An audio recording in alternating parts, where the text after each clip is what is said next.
Israël est représenté comme un peuple qui est sorti de la mort par une intervention puissante de Dieu, hors d'un endroit où la mort active faisait rage et s'étendait telle une couverture sur la terre.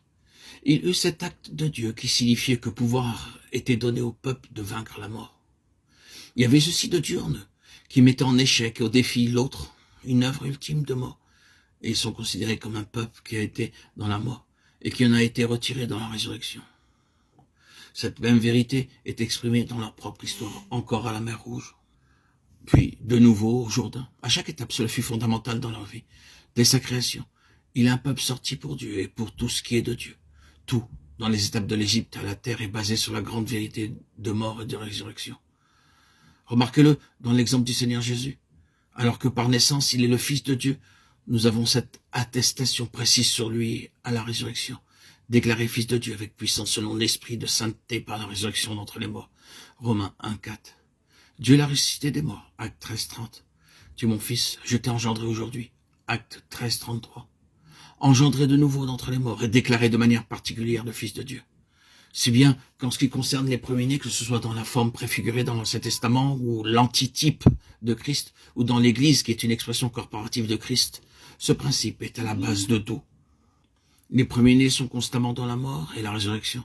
Ainsi l'Église des premiers-nés est l'incarnation de cette vérité de mort et de résurrection, ou du pouvoir de la vie qui triomphe de la mort.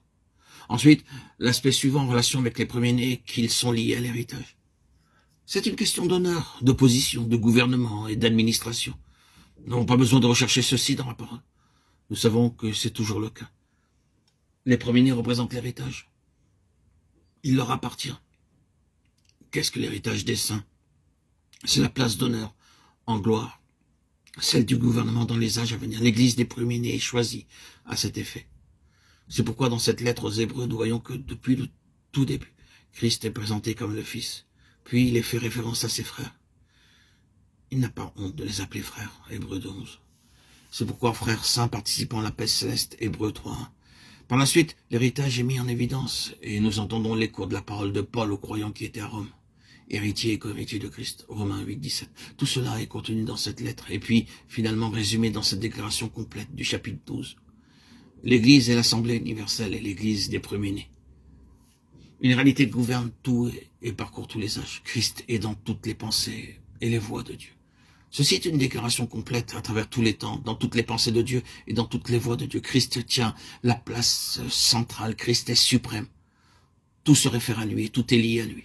Christ est la fin, car Christ était le commencement.